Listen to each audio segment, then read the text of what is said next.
Friends, welcome to our page ஃபார்மா ஹென்ஸ். என்னடா அது ரொம்ப நாளாக வீடியோவே காணும்னு பார்த்துட்ருக்கீங்களா? இன்றைக்கி நான் உங்களுக்கான சூப்பர் டாப்பிக்கோடு வந்திருக்கேன். என்னென்னு பார்க்குறீங்களா? Project ideas.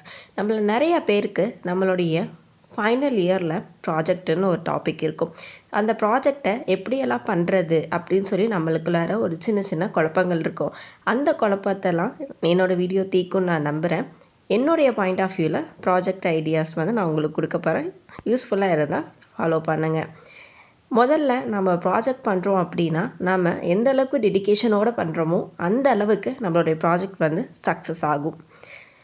ஃபஸ்ட்டு நம்ம இதுக்கு பண்ண வேண்டியது ஒரு டவுட் ஃப்ரீ டெசிஷன் எடுக்கணும். அதாவது நாம் என்ன பண்ண போகிறோம், ஒரு பிளான்ட்டோட எக்ஸ்ட்ராக்ட் எடுக்க போகிறோமா, இல்லை நம்ம ஃபார்மகாலஜி ஸ்டூடெண்ட்டாக இருந்தால் நம்மளோட எக்ஸ்பிரிமெண்ட்டை மேனுவலாக பண்ணுறோமா இல்லை கம்ப்யூட்டர் மூலமாக பண்ணுறோமா அப்படின்னு நம்ம என்ன எதிலிருந்து எப்படி பண்ண போகிறோம் அப்படின்னு சொல்லிட்டு ஒரு டவுட் ஃப்ரீ டெசிஷனை நம்ம கண்டிப்பாக எடுக்கணும். அடுத்த விஷயம் பார்த்தோம் அப்படின்னா ரெக்குவயர்மெண்ட்ஸ்.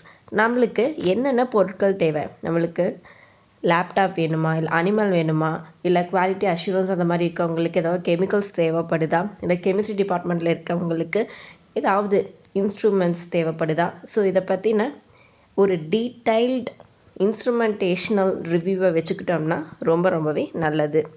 அதுக்கப்புறம் பார்த்தோம் அப்படின்னா நம்ம ப்ராஜெக்டுடைய ஒரு டீடைல் டிஸ்கிரிப்ஷன், அதாவது ஸ்டார்டிங் ஹெட்டிங்லேருந்து எய்ம்லேருந்து நம்ம என்னென்ன பண்ண போகிறோம் அப்படின்னு கன்க்ளூஷன் வரைக்கும் ஒரு டீட்டெயில்டாக ஒரு பிளான் போட்டுட்டு நம்ம இந்த ப்ராஜெக்டை ஸ்டார்ட் பண்ணோம் அப்படின்னா கண்டிப்பாக அது நம்மளுக்கு குட் ரிசல்ட்டை கொடுக்கும். அண்ட் அடுத்ததாக பார்த்தோம் அப்படின்னா இப்போ நம்ம டீமில் ஒரு 3 மெம்பர்ஸ் 2 மெம்பர்ஸ் அந்த மாதிரி சேர்ந்து பண்ணுறோன்னா அவங்களுடைய ரோலை பிரித்து பண்ணோம்னா ரொம்பவே ஈஸியாக இருக்கும். ஒருத்தரே பண்ணுறதுக்கு 2-3 பேர் இருக்கும் போது இப்போ ஒருத்தர் ஒரு எய்ம் நான் ப்ரிப்பேர் பண்ணுறேன், நான் டிஸ்கஷன் ப்ரிப்பேர் பண்ணுறேன், மெட்டீரியல்ஸ் அண்ட் மெத்தட்ஸ் ப்ரிப்பேர் பண்ணுறேன் அப்படின்னு ஷேர் பண்ணி பண்ணுறது ரொம்பவே ஹெல்ப்ஃபுல்லாக இருக்கும் நம்மளுடைய ப்ராஜெக்டை ரொம்ப சக்ஸஸ்ஃபுல்லாக முடிக்கிறதுக்கு. அண்ட் அடுத்த விஷயம் என்னன்னு பார்த்தோன்னா செலெக்ஷன் ஆஃப் ரெஃபரன்சஸ்.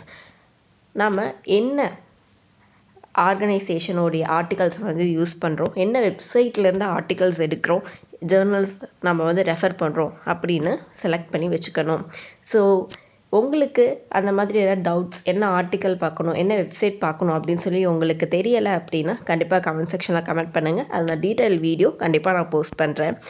அண்ட் லாஸ்ட்டாக இந்த வீடியோ உங்களுக்கு பிடிச்சிருந்தது அப்படின்னா லைக் பண்ணுங்கள். இந்த வீடியோ யாருக்காவது யூஸ்ஃபுல்லாக இருக்கும்னு நினச்சிங்க அப்படின்னா கண்டிப்பாக ஷேர் பண்ணி நம்ம சேனலை சப்ஸ்கிரைப் பண்ணிக்கோங்க for more pharma hints. And thank you so much. உங்களுக்கு ப்ராஜெக்ட் மேக்கிங் பற்றி இல்லை எப்படி ப்ராஜெக்ட் பண்ணணும், அதோட ஃபார்மேட் எப்படின்னு சொல்லி உங்களுக்கு தெரிஞ்சுக்கணும், ப்ராஜெக்டோட ஃபார்மேட்டை உங்களுக்கு தெரிஞ்சுக்கணும் அப்படின்னா கண்டிப்பாக நம்ம கமெண்ட் பாக்ஸில் கமெண்ட் பண்ணுங்கள். அப்டேட்டிங் வீடியோஸ் வந்துகிட்டே இருக்குது.